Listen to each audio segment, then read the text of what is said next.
Michael at Krista magkasama. Grabe ang aga naman. Magandang araw sa inyong lahat mga kalingap. Sana'y hindi niyo po makalimutan na mag-like sa video na ito.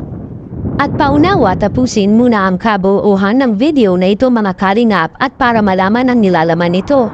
At maraming salamat po mga kalingap sa pagpatuloy na pagsuporta lalo na kay Kuya Val Santos Matubang at kay Ate Edna Vlogs at Kalingap Rob, maraming salamat po. Pero bago yun mga kalingap ay pag-usapan muna natin ang patungkol kay Krista mga kalingap na kung saan handa siyang gagawin ang lahat alang-ala sa ikabubuti. Si Krista ay hindi nawalan ng pag-asa sa gitna ng pagsubok. Sa bawat hakbang ng buhay, may mga pagkakataong ang landas ay puno ng pagsubok at hamon. Ngunit tulad ni Krista, may mga tao na handang magsakripisyo at magpatuloy sa kanilang misyon, anuman ang mga balakid na dumarating. Si Krista ay hindi lamang isang mga awit, siya ay isang simbolo ng tapang, dedikasyon, at pananampalataya sa kabila ng mga pagsubok sa buhay. Mula sa kanyang kabataan, ipinakita ni Krista ang kanyang malasakit sa kapwa. Hindi siya nagatubiling magsakripisyo ng kanyang oras at lakas upang maglingkod sa mga nangangailangan. Ang kanyang mga awit ay hindi lamang para sa kasiyahan ng iba, kundi isang paraan upang magbigay pag-asa at aliw sa mga pusong nagdadalamati. Ang buhay ni Krista ay hindi laging makulay. Marami siyang naranasang pagsubok, mga pagkatalo, kalungkutan, at mga sandaling nagduda siya sa kanyang kakayahan. Ngunit sa kabila ng lahat ng ito, hindi siya sumuko. Sa halip, ang bawat pagsubok ay naging pagkakataon upang mas mapatatag pa siya sa kabila ng mga pambabash sa kanya dahil sa pagkumpara ng mga ilang mga viewers. Kaya dahil dito mga kalingap maraming napamahal at nakaintindi kay Krista kahit na kailangan nito ang tambalan ay handa pa rin siya na mag-giveaway. Nito natin makikita ang kabutihang loob ni Krista at ang mga ganitong pag-uugali ay malayong-malayo talaga ang mararating nito mga kalingap. At samantala, ang kanyang patuloy na pag-awit ay isang patunay ng kanyang hindi matitinag na pagnanasa na magbigay liwanag sa madilim na mundo. Ang kanyang tinig ay nagsisilbing gabay sa mga naliligaw, at ang kanyang mensahe ay puno ng pag-asa at pagmamahal. Sa bawat awit, ipinapakita ni Krista na ang tunay na lakas ay hindi nasusukat sa pisikal na kapasidad, kundi sa tibay ng loob at pagtitiwala sa kanyang sarili.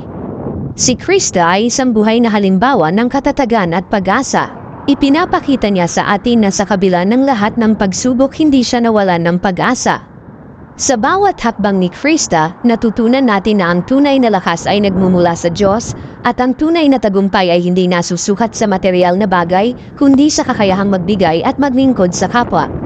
Ang kanyang buhay ay isang patunay na sa pamamagitan ng pananampalataya, dedikasyon at pagmamahal, lahat ng pagsubok ay malalampasan at ang tunay na layunin ng buhay ay matutupad, at sa kabilang dako naman mga kalingap Krista handang tanggapin ang lahat.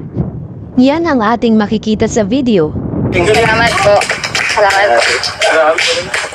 Anong naramdaman mo habang kinakanta mo? Parang galing talaga sa ano, no? Full of emotion. Parang may lungkot. Bro, iba yung kanta niya ngayon, unlike before. Pag nagkakanta siya ngayon, malungkot eh. Dati, masaya eh. Masaya nung kanta nila. Iba ngayon, iba ngayon. Malungkot yung kanta eh. Ganito na lang, para di malungkot. Ayan ka na lang namin sa labas ngayon. Ano? Okay ba yun, bro? Pwede. Ay, sakto po yan. Napakain ka na din. Uy, sige. Darating po yung may-ari ngayon. Uy, sige. Ayos. Sige, ano na lang, yan nasusutin mo, mabis ka. Meron naman po ako dyan. O, sige. Para di naman malungkot si Krista. Masayahin na lang natin, bro. Oo. Let's go, let's go. Sige. Bis ka muna. Palit lang po. Kuya. Buko Diyos daw. Wait lang po. Ako kunin ko na po. Tulungan mo. Kesa matulala ka dyan. Ay, naku. Hindi mo talaga kaya.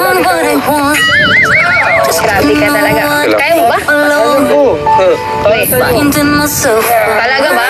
Uy. Ukapon! Moments niya daw, kuya. Kitang gilas talaga, oh. Ito. Kitang gilas ka talaga.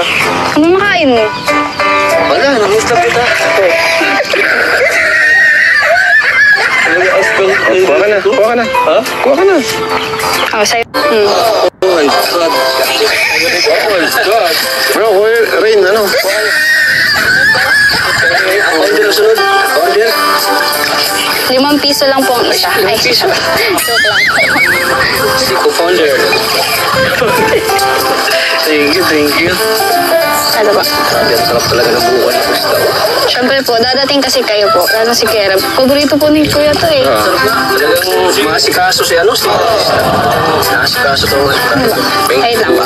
Ano po sa iyo? Gustong-gusto ng karamihan na si Krista at Michael ang magkakasama sa isang serye mga kalingap at ito ang magsilbing unang hakbang ni Krista sa kanyang tagumpay lalong-lalo na mga kalingap na maraming napamahal sa tambalan nilang dalawa ngayon. Anong masasabi niyo po tungkol dito? Please comment and God bless you all. At yun nga guys, no, hanggang dito na lamang ating reaction video mga idol. No? At kung hindi po pala kayo nakasubscribe, please subscribe na rin po at paki-like and share na rin po ang mga videos natin. At huwag kalimutan supportaan si Kalinga Prabat at Edna Vlogs. Kuya Balasans Matubang, lahat po ng buo ng Kalingap Team, Kalingap Reactor. Supportan po natin po. At salamat po sa mga nanonood. Salamat po sa suporta sa Kalingap. Hanggang dito na lang guys ang ating reaction video. Bye-bye and good luck and see you to my next reaction video. Mwah mwah chup chup.